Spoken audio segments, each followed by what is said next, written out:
Selamlar değerli oyuncular, ben Alp. Honor of Nations'ın öğretici serisine hepiniz hoş geldiniz. Ne yapacağız bu seride? Bu seride ben bir yöneticiyim ama size bir oyuncuymuşum gibi, oyuncu olarak, oyuncu gözünden size Honor of Nations nasıl oynanır?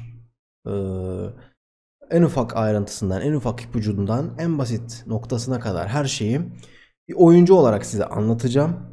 Ee, Diyeceksiniz ki bir oyunun öğreticisi serisi mi olur, özellikle mobilse. Honor of Nations biraz kapsamlı bir oyun. MMORPG oyun olması sebebiyle ve piyasadaki diğer MMORPG'lerden biraz daha farklı olması sebebiyle birazcık işte video çekilmesinin gerektiği bir oyun. O yüzden oyunumuza giriş yaparak başlıyoruz. Bizi böyle bir giriş ekranı karşılıyor. Burada bir hesabınız varsa devam edebilirsiniz ama benim bir hesabım olmadığını düşünerek kaydolacağım. Buradan açılan pencereden e, kullanıcı adımızı, burada yazdığı gibi şifremizi, e-posta adresimizi ve telefon numaramızı girip kaydolacağız.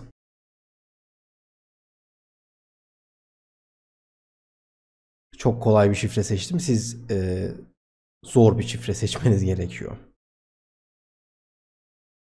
Buraya numaranızı girmeniz lazım. Hesabınızı aktif etmek istiyorsanız ve OTP sistemini kullanmak istiyorsanız da yine telefon numaranızın aktif olması, hesabınızın aktif olması gerekiyor.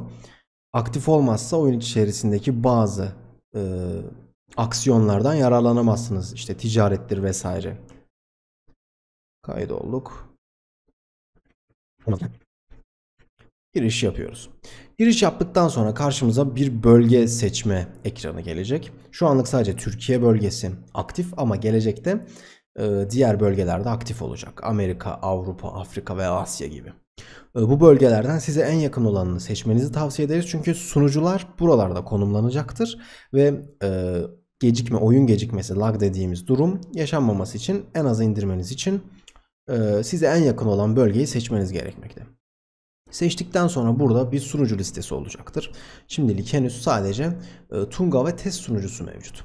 Gördüğünüz gibi test sunucusu bizim testlerimizi yaptığımız bir sunucu. Sizde bu mevcut olmayacak. Muhtemelen bu videoyu izlediğiniz zaman ya Tunga olacak ya da Tunga'dan sonra yeni bir sunucu açmış olacağız. Bu yüzden siz o sunuculardan birini seçeceksiniz. Yani bunu kendi isteğinize göre, en alttaki her zaman en yeni olan sunucudur. O yüzden belki en yeni sunucuda başlamak istersiniz veya bir arkadaşınız oynuyordur oyunu. O yüzden eski sunuculardan birinden oynamak istersiniz. Sunucuyu seçtiğimiz zaman ırk seçme ekranı gelecektir. Irk seçme ekranı nedir? Oyunumuzda Honor of Nations'da iki farklı ırk vardır. Birbirinden tamamen zıt olan iki farklı ırk. Bunlar elfler ve orklar. Elfler insanlar olarak belki tanımlayabilirsiniz. Orkları da yeşil canavarlar olarak tanımlayabilirsiniz. Bunlar birbirlerine karşı kıran kırana bir mücadeledeler. Kıyasıya savaşıyorlar. Ve gerçek anlamda savaşıyorlar. Gerçek büyük haritalarda bu devasa savaşlar oluyor. Bu yüzden size en yakın ırkı seçmenizi tavsiye edebiliriz. Burada hikayelerini okuyabilirsiniz veyahut da web sitemizde tüm oyunumuzun hikayesi var. Hikayeye göre seçiminizi yapabilirsiniz. İki ırk arasında haritaları farklı vesaire ama tamamen simetrik iki ırk olarak düşünebilirsiniz. Aynı eşyaları giyiyorlar. Kendi ana haritaları, kendi base haritaları, kendi karargah haritaları tamamen simetrik iki harita olarak düşünebilirsiniz. Ben bu videoda elf ırkını seçmek istiyorum. O yüzden select elven diyorum. Buraya geldiğimiz zaman bizi bir ekran karşılıyor. Burada 3 farklı slot var gördüğünüz gibi. Hesabınızda 3 farklı karakter olabilir ve bunları silebilirsiniz. Ama sadece belli seviyede, belli sayıda silme hakkınız olacaktır. O yüzden silme hakkını böyle bol bol kullanmanızı tavsiye etmem. Create karakter diyorum ve burada 4 farklı sınıf sizi karşılayacaktır. Buradan sağ taraftan sınıf bilgilerini okuyabilirsiniz. Ben size kısaca özetleyeyim. Warrior yani savaşçı sınıfımız var. Rogue yani haydut diyebileceğimiz bir sınıfımız var. Mage sınıfımız var ve Priest sınıfımız var. Peki bunları tek tek özetleyecek olursak, Warrior sınıfı adından da anlaşılacağı gibi savaşçı, hantal ama güçlü, defansı canı yüksek olan ama hasarı da yüksek olan, sadece hantal, yavaş bir sınıf. Ve oynanışı en azından başlangıç seviyesinde diğer sınıflara göre daha kolay. Rogue çok daha kompleks, çok daha hızlı, çok daha fazla şey olan bir sınıf ama oynaması en zevkli sınıflardan biridir belki. Okçu olabilirsiniz, suikastçı olabilir, elinize hançer takıp insanların, diğer oyuncuların arkasında sinsice yaklaşıp görünmezliği kullanarak onları gafil avlayabilirsiniz.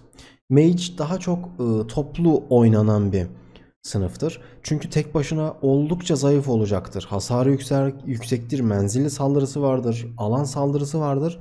Ancak defansı düşüktür, canı düşüktür. O yüzden hemen ölebilir. O yüzden mesela mage partileri olacaktır. Mage'lerle beraber oynadığınız takdirde önünüzde kimse duramayacak diyebiliriz. Priest de aslında oyunumuzun bel kemiği. Şifacı olarak düşünebilirsiniz.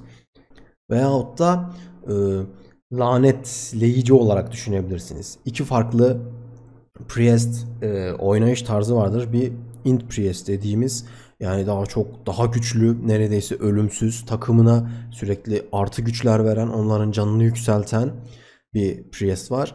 Bir de STR Priest dediğimiz yine savaşçı tarzda bir Priest var. Hasarı çok yüksek. Ancak defansı düşük olacaktır. Bunu da kendinize göre seçebilirsiniz. Mesela başlangıçta STR Priest'le de başlayabilirsiniz. Ama benim önerim, oyuna yeni başlıyorsanız kesinlikle Warrior'la başlayın. Çünkü Warrior'la başladığınız takdirde daha kolay kavrayabileceksiniz. Daha başlangıç seviyesindeki oynanış tarzı biraz daha diğer sınıflara göre kolay olduğu için daha rahat oyuna adapte olabileceksiniz. Bir karakter ismi seçmemiz lazım. Ben tabii ki de ne seçiyorum? Hon seçiyorum ve Hon karakterimizi oluşturuyoruz ve oyuna giriş yapıyoruz. Bundan sonra ikinci videoda neyi göstereceğiz? Temel kontrolleri, temel arayüzü göstereceğiz, temel oynanışları göstereceğiz ve belki birkaç level alacağız. Teşekkürler.